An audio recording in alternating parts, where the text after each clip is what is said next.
তানজিলার জন্মদিনে হঠাৎ সারপ্রাইজ দিতে গিয়ে তানজিলার আম্মু আব্বু কি বলে উঠলো, যা শুনে তানজিলার শ্বশুরবাড়ির সবাই অবাক হয়ে গেল।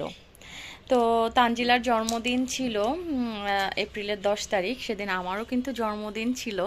তো আমার হাজব্যান্ড আমার জন্য এইরকম সারপ্রাইজ গিফট রেখেছিল। আরও অনেক সুন্দর হয়েছিল সেই সারপ্রাইজ দেওয়ার মুহূর্তটুকু। তো সেগুলো তো আর শেয়ার করতে পারলাম না, তাই জন্মদিনের পরের দিনের কিছু ভিডিও ক্লিপ আপনাদের সাথে শেয়ার করছি। এখানে এই যে ফুলগুলো দেখতে পাচ্ছেন, এই ফুলগুলো দেখে আমার এত এত বেশি ভালো লেগেছে। আলহামদুলিল্লাহ আলহামদুলিল্লাহ, আমি অনেক বেশি হ্যাপি। আর এটা হচ্ছে আমার কাজিনের হাজব্যান্ড আমাকে গিফট করেছে। তারপর এটা হচ্ছে আমার হাজব্যান্ড আমাকে গিফট করেছে। আরও অনেক সুন্দর করে আমাকে সারপ্রাইজ দিয়েছিল, আমি অনেক হ্যাপি হয়েছি। তো সেগুলো আসলে ওইভাবে ভিডিও ক্লিপ নিতে পারিনি।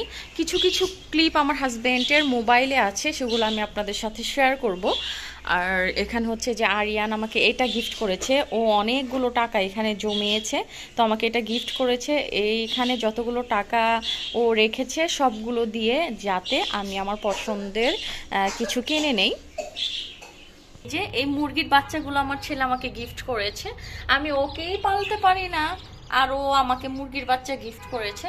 তো আমাদের বাসার নিচেই বাজারে এই পাখিগুলো, তারপর বাচ্চা মুরগির বাচ্চা এগুলো বিক্রি করছিল। সেখান থেকেই মুরগির বাচ্চাগুলো আমার হাজব্যান্ড আরিয়ানকে কিনে দিয়েছে। তো বাসায় নিয়ে এসে এগুলো আমাকে গিফট করেছে। আর সারা দিন কিচিরমিচির কিচিরমিচির শব্দ করতে থাকে।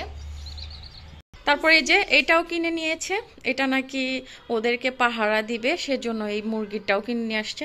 তো এটা দেখে আমি খুশি হয়েছি, কিন্তু একদম জ্যান্ত যে মুরগির বাচ্চাগুলো নিয়ে আসছে সেগুলো দেখে আমি মোটেও খুশি হইনি, কারণ এগুলা বাসা অনেক নোংরা করে ফেলে।